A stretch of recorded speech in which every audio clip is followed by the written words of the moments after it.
still waiting, old friend. There is a new version of the Kino casino made by Adam. In a sense, this is a futile effort from all of us. Adam, Perspicacity, Ralph, Shaggy, Elaine, or whoever is digging up the grave of this dead thing. Taking the skeleton and puppeteering it as if it was still living. The novelty of it, and Adam's way with words can at first trick us into thinking it's alive. But at some point we have to acknowledge there is no going back. We have long ago passed the precipice. The future of this sector is worse than you could possibly imagine. You don't even realize that you are trapped.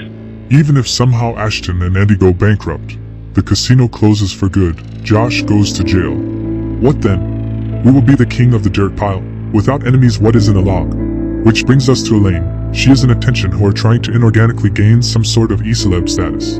It is a pathetic attempt to revive this dead sector. If you need an enemy, create one. Yet it still isn't the same as it was back then. What you people desire is something that only existed in a certain time and place.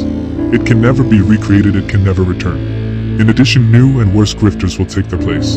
Teddy Fraser, Kino Che, and even Christorian X will be missed. One day you will yearn for their return. Even I will have to admit Jim and Josh weren't that bad in retrospect. You know why? Because I know what the future is. It isn't Godwinson, it isn't 2007, it isn't Ethan Ralph, it isn't Kiwi Farms, and it isn't even Jim Mediker. It is CECIL McFly, that is Josh Moon's legacy. When the Kiwi Farms finally goes offline, CECIL will still be there. We will have Ethan Ralph documentaries that focus on racism or sexism. You will beg for the return of Ashton and Andy. Everyone in this sector worth merit is nearing 30 and 40. The Zoomers have taken over, no blood will be drank, and there is no more showmanship. It will keep descending into the depths of despair.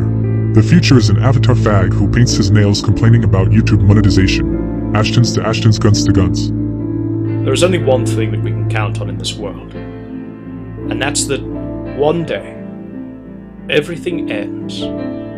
Everything. It'll reach a heyday, and then it will die and reduce back to the soil from which it was originated. And no matter what e-celebrity you're watching now and thinking, that's a hot take, remember that there's a cemetery full of old faces from the past. And it's a cemetery that already has graves dug for your Nick Fuentes, your Stefan Molyneux, your Coach Red Pill, your Ralph, and even your Godwinson. Nothing lasts forever.